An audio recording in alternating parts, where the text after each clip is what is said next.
Well, now to a 9 News investigation. The murder of a prominent El Paso attorney quickly turning into a mystery with a lack of updates from authorities. KTSM got hold of documents in the case, including the autopsy report. Please be advised, details in the report contain some graphic descriptions.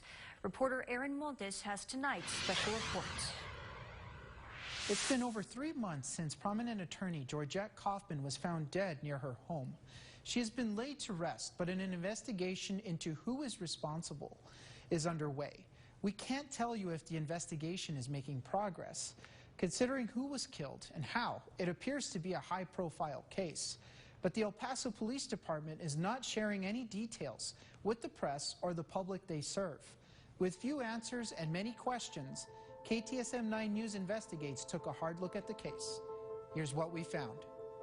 A woman is murdered and a man is injured after they are violently attacked at their central El Paso home.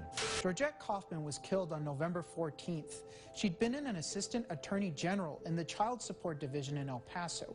Newly discovered details from public documents say she was found in her garage after police responded to calls of a shooting on Copper Avenue. It's an affluent neighborhood in central El Paso next to Memorial Park. And this is the scene where El Paso County records say Georgette Kaufman was found here in her garage, shot 5 times.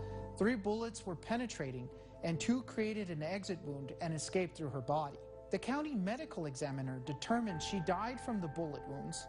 They were fired at close range and at least 1 entered her skull after striking her chin. El Paso police and other law enforcement agencies are unwilling to comment on the murder.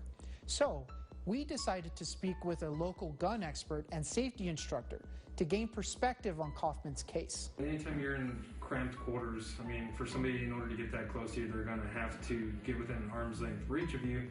Richard Garcia, who KTSM Investigates spoke with, says traces of soot found on Kaufman's pale pink sweater are an indicator of how close the gunman was when she was shot. What it looks like kind of from the ME report, you know, that's going to be something that's close, quick, and violent. That's something where you're looking at somebody that maybe wanted to do imminent harm to somebody immediately and incapacitate immediately. There's no real good indicators of like a altercation, a fight, where somebody is fighting for their life. It's more of a surprise. So there's kind of things pointing to where maybe the person knew him, or maybe the person was feigning needing help, or just pretending to be a neighbor.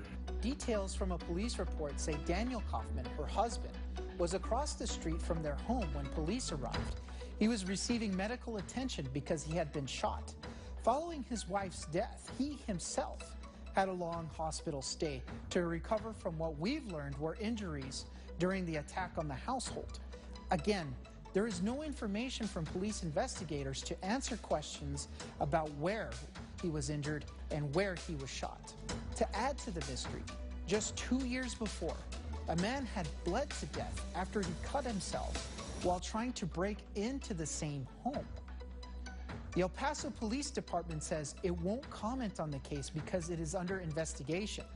The police provided 4 pages of a 181-page report after a KTSM open records request. The El Paso County Constable won't provide detailed comments on why they have a unit near the Kaufman's home, and the Texas Rangers say they initially helped El Paso police with the case.